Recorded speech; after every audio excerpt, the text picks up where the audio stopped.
But ladies and gentlemen, now it's time for one of the most important conversations, and I was really keenly looking forward to it. Both our speaker and the interviewer have immense impact, and they are perhaps two of the most coveted speakers of Pakistan. And very recently, coming from this corporate leader, some very human advice, because I love the fact how all our speakers have been emphasizing on the humanness, on understanding our folly and being humble that we can't really predict the future, but we sort of fall back on our humanness. And he's been going viral with one of his conversations at the recent graduation convocation, where he emphasized for the new graduates, for the future professionals and leaders of Pakistan, how important their own happiness and contentment is, and not to get caught into the vicious cycles of unhappiness and toxic relationships. Ladies and gentlemen, the President and the CEO of Engro Corporation and the Vice President of OICCI,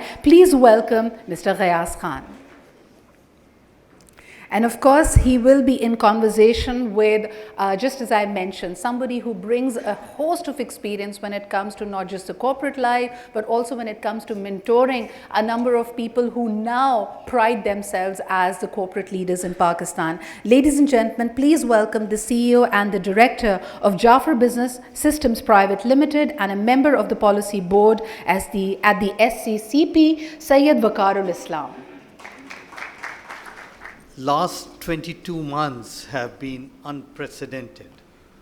And let me give you some stats, and that will give you an idea of what we've been through in the last 22 months.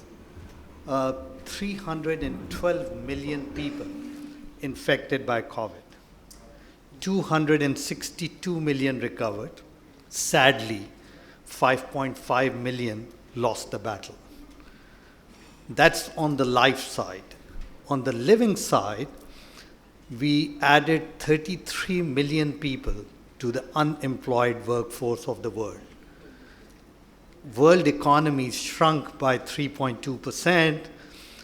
They did gain 5% plus, but because the governments are now withdrawing financial support, the chances are this year they'll decline again. While the pandemic raised the issue of demand and supply side crisis as the world learned to grapple with pandemic. Interestingly, the supply side crisis has gripped us now. And that resulted in global inflation rising up, US witnessing 40-year high inflation, OECD countries comprising of 38 countries have witnessed 5% plus inflation amongst all their member countries. It is not ending. It is ongoing. We are living, as Sidra also mentioned, in a new normal. This is a different world. Interestingly, it's an evolving world. It is not going away, as mentioned by other speakers as well. This Omicron, the way it is spreading, means that possibly further crises are there. So the way I want to carry on this conversation in the next 30 minutes is to pick something that we started when the lockdown happened with Nutshell Forum, and we had our very first online conference where, interestingly, I was the moderator and Ghias was one of the panelists. It was all virtual, so we have done some movement. It's now hybrid.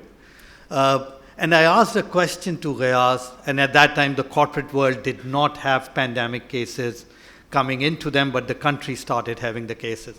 And I asked Ghias a question, how are they preparing for pandemic, if it comes, should it come, in their organization? And his response at that time was quite profound and left me thinking as to how the next, at that time we didn't think it will be 22 months, but next months are going to be.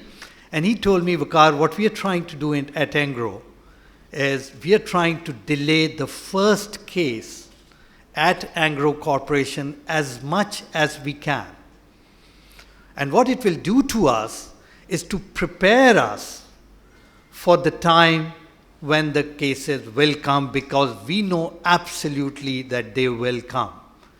I thought it was a great example of proactive leadership, of adaptive leadership, of foresighted leadership, of leadership with compassion and empathy, dealing with the human side of it, and to be well prepared. So I want to pick the discussion right from where we left 22 months ago, or possibly 20 months ago, and ask Ghias to introduce the topic about what will stay, what will go away, what will change, what will evolve in the ongoing and post-pandemic world, and how has Engro journey been in the last 20 months, and how do you see the future before we go into unearthing the other dimensions of the future leadership and future organization culture. Over to you, Ghias.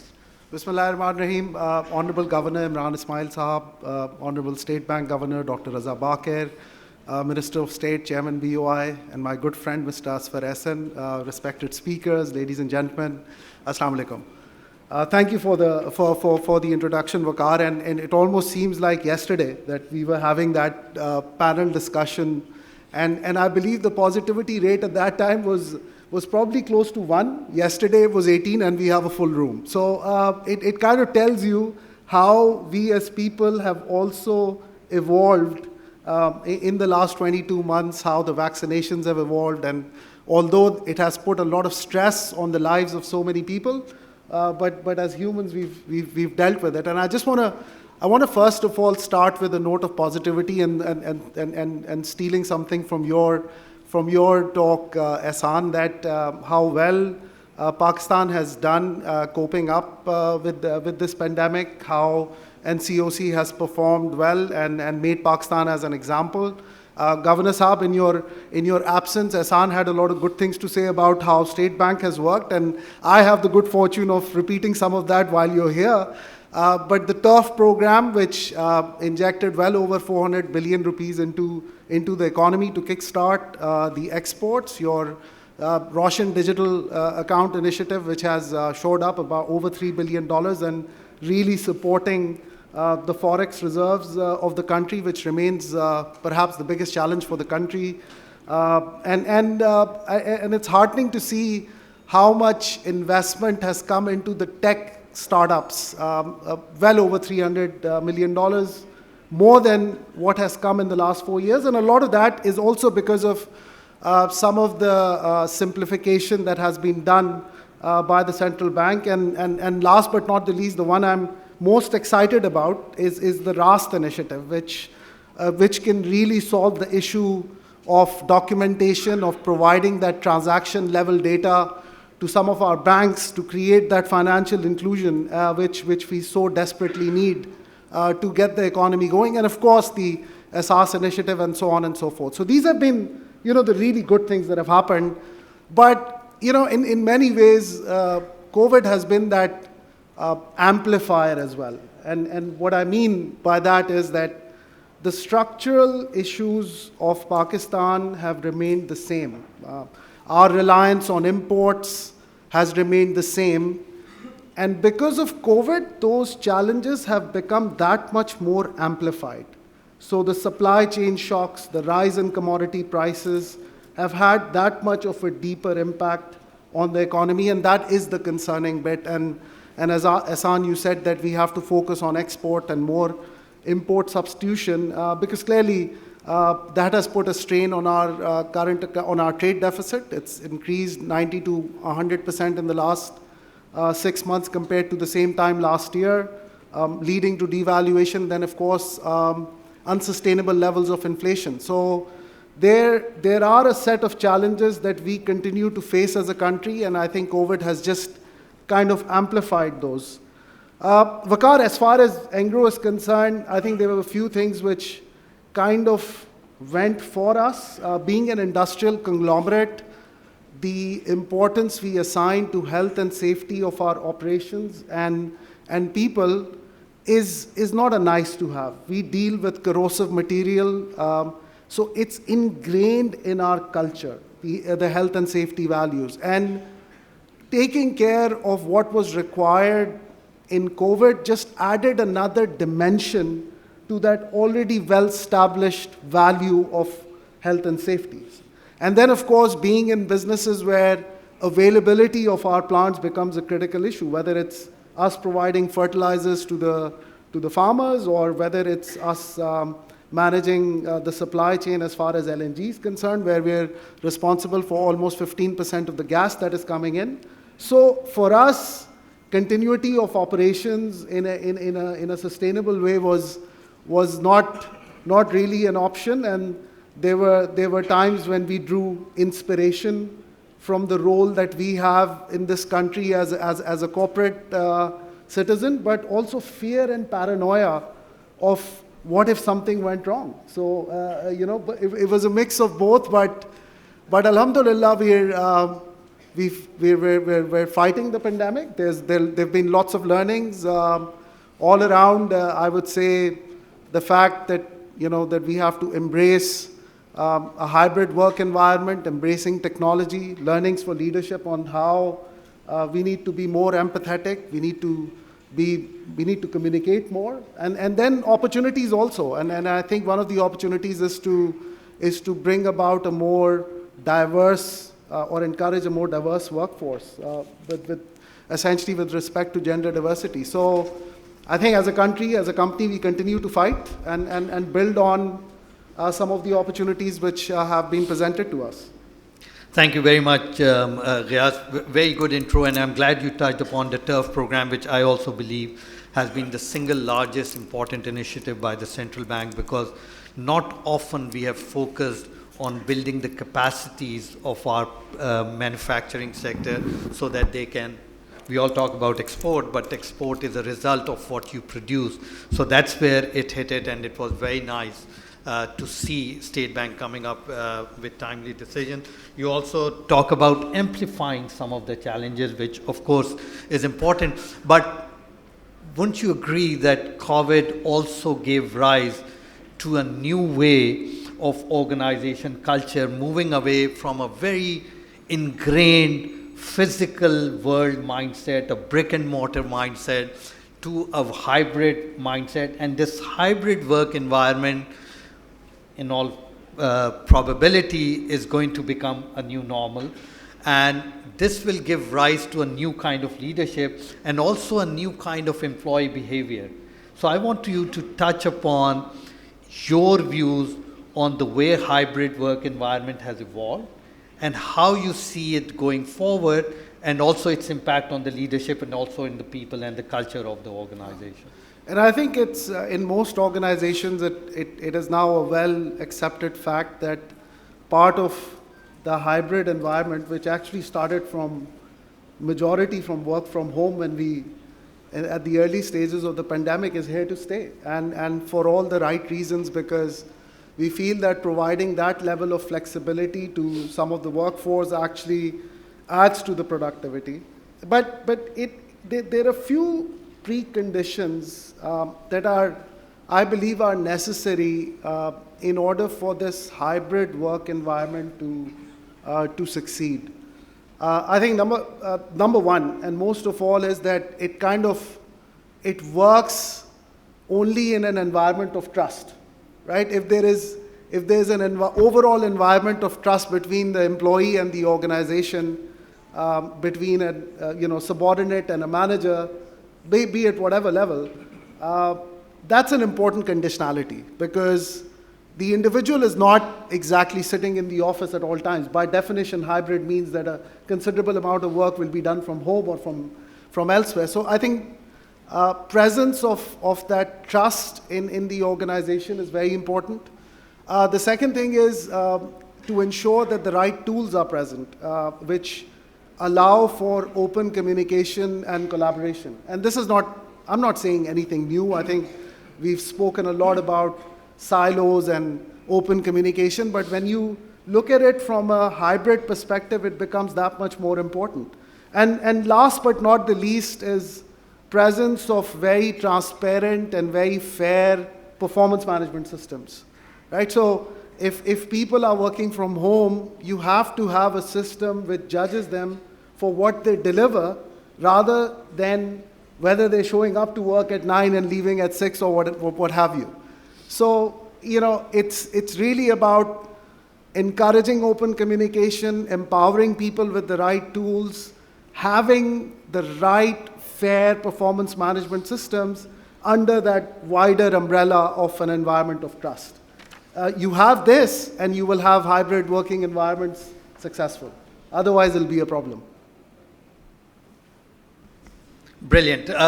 So I think, and you touched upon the value of trust. And the value of trust also means moving away from what we call this body in seat mentality, where leaders think that people will only work when they are sitting in front of them. And employees, by the way, also feel that they will also deliver when somebody is having a close watch on them. And this whole thinking will evolve to an outcome-based leadership style and organization culture, where you don't hire people to be there for 8 hours.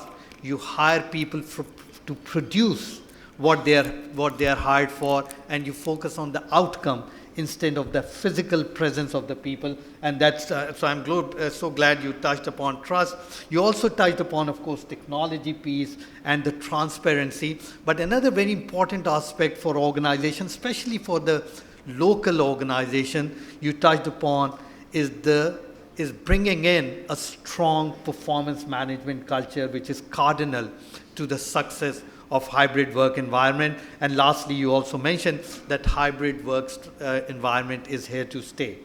What we need to do to make it successful will determine how our organizations and corporate sector will move ahead. You touched upon, and I deliberately didn't go into detail, on the technology aspect and enabling technologies and digitalization of organizations' internal systems during the pre and the ongoing pandemic and post-pandemic culture. How do you see the role of technology going forward as we move deeper into the pandemic, if that's the right word, or as we come out of it?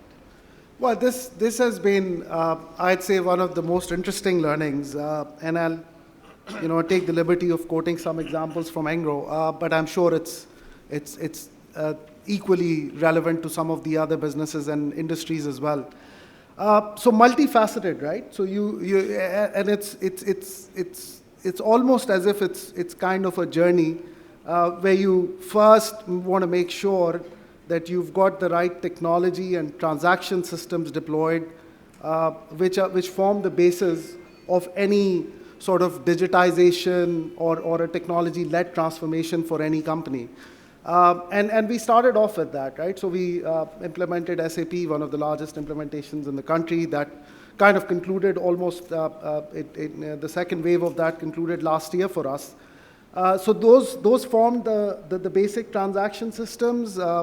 And then, of course, having the right HR systems on top of it, which, as I mentioned earlier, which allow for that flexibility of working from home and remote locations. In our fertilizer business, we built an application on top of SAP. It's called the Humsafar app, which is now transacting with all our dealers. So over 100 billion rupees worth of orders are now received through this app, and 25% of those which are transacted end-to-end, meaning order to cash on that app with the dealers. And hopefully over the next few years, we're going to take it up further. But the third piece is the more interesting one, which has been a combination of how the tech ecosystem has picked up, what some of the priorities of the government are, and some of the opportunities that companies like us also see. Whether we'll play a direct role in it or not remains to be seen. But so the need to establish a direct connect, for example, with farmers. We have a direct connect with the dealers, but not with the farmers. And a lot of that is because of a lack of financial inclusion and the ability of banks to come and replace some of the traditional financing means. And that can only be made possible if banks have access to transaction level data, which they can then use to provide that level of financing. And for us, I mean, if I Veqar, both you and I come from the technology sector, but if I was to be given another chance of going back to the entrepreneurial roots, I would go set up a tech platform, addressing the agriculture sector, because there is just so much room for improvement there. It's a $50 billion sector with tremendous inefficiencies. There is a desperate need for the financial institutions of the country to reach out, to lend money to the farmers. But this will only be made possible if there are right technology platforms which allow for that connect with the farmer community. And I think that's going to be the big opportunity for different companies here. So technology is here to obviously stay, and COVID has just, again, amplified it a lot more. Thank you, Ghias. So we spoke about hybrid environment becoming part of the new normal. We've also spoken about, and I'm glad you mentioned SAP, our friend Saqib will be happy to hear that. We spoke about how technology is no more an option. It is something that every organization and government, and we have governor sitting here, have to embrace. And I would strongly recommend people sitting here to please move away from paper. It's good for environment, but it's also good for the future of how we take the work forward. I was particularly pleased when you spoke about the Humsafar app and the fact that 25% of the total transactions end-to-end were done on the app. And that shows the role technologies can play to establish the connection, cutting the middle tiers, which delays the access to finance, access to facilities, etc. So, when we talk about an organization, there are three things that typically you look at a high level. You look at the people part, you look at the process part, you look at the technology part. Now we come to the most important element of this discussion and how the post-pandemic world will touch the human part, which is the people part, how they'll be impacted, what's the role of compassion and empathy. And everyone spoke about, Marshal Sohail also spoke about people side quite a bit, how the role of compassion and empathy will evolve as a strong value within the corporate culture, and how it will play a role in moving the organization from, as they say, good to great. Yeah. So just your insight on the people side of it. I think the first realization is that definitely you and me and majority of the people in this room have gone into a minority, right? So almost 75% of our workforce are millennials, and they think differently. They are far more concerned about, and rightly so, about the purpose that we serve as a corporation. They are far more aware, or concerned rather, about their physical and mental health.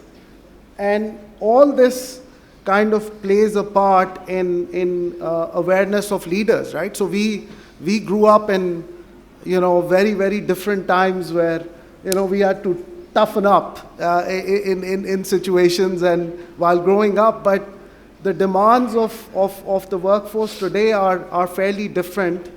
And it is fundamentally dependent on establishing those very transparent and open lines of communication, and to really get to a level where you understand how 3/4 of the workforce is thinking, because the reality is that they are clearly more relevant.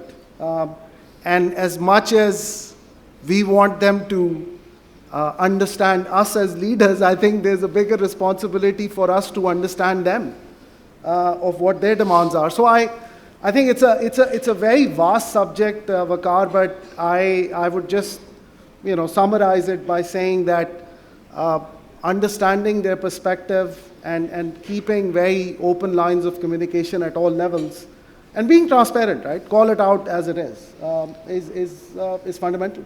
Yeah, a great insight on the people side, and it is important for corporate leaders, especially those who belong to our generation of bloomers, as they call it, that you cannot build an organization of the 2030 by thinking about what you did in 2010. Because the Gen Zs and the millennials think differently, act differently, and they're thinking of exactly, you talked about the purpose, why they do what they do is extremely important. So linking everything to the purpose of an organization has accentuated in the post-pandemic world, and especially because in our country, as you said, 75% of the workforce will be Gen Z and millennials in very short span of time. Just the last piece on the topic, and I think it is also important, and I think pandemic has given rise, in adversity, as they say, there is an opportunity, has given rise to it, is to balance the gender diversity in this country, but also in the corporate sector in general.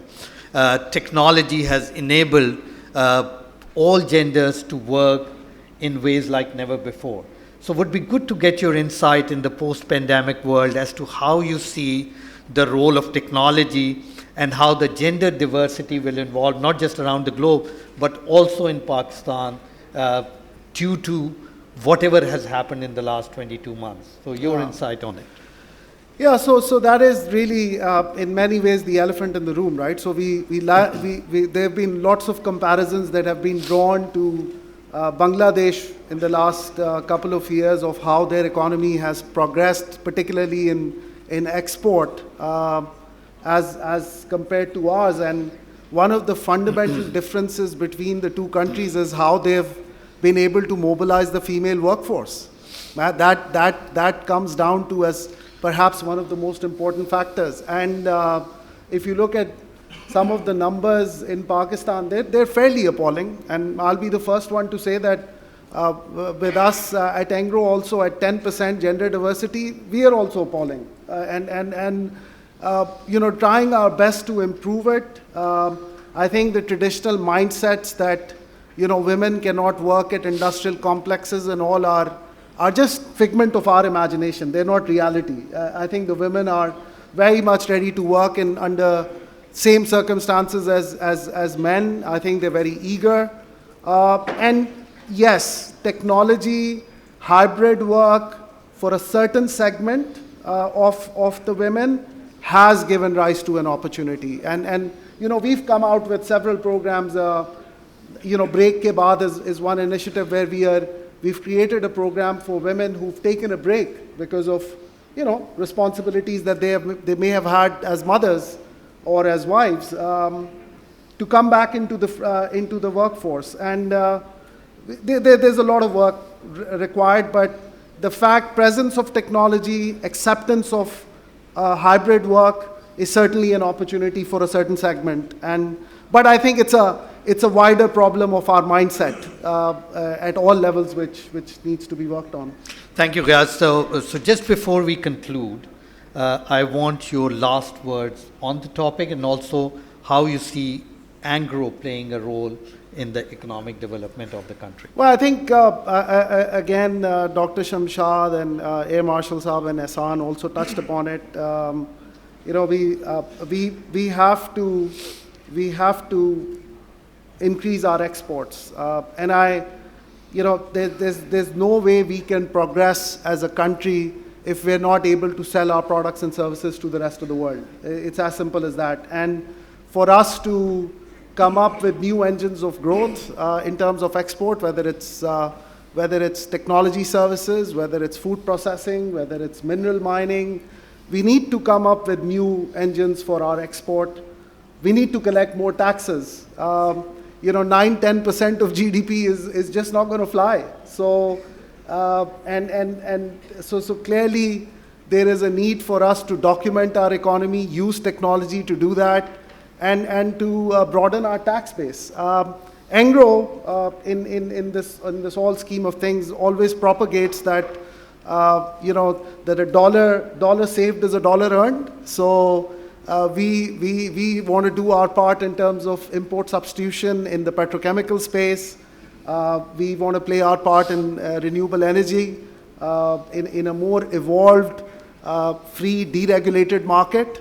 And then, of course, in terms of connectivity, we want to play our part as an infrastructure provider, where we take some of the burden off of the MNOs in terms of their capital requirements to increase connectivity. And as Veqar, you said that how important it is for the growth of Pakistan for people to be connected, because that will allow them to use technology-enabled apps to become more inclusive and become a greater part of the economy. So thank you very much. I just want to thank Asfar for giving the opportunity, and it's a pleasure to be here. Thank you. Thank you very much. So ladies and gentlemen, we spoke very quickly about hybrid work environment, which is going to be there, and better that we embrace this outcome-based leadership that we spoke about. Technology is important. People part will become the center of everything that we do, and the gender diversity will play a strong role as we move ahead. You've been a great audience. Thank you so very much for listening to us. Really appreciate it. Thank you.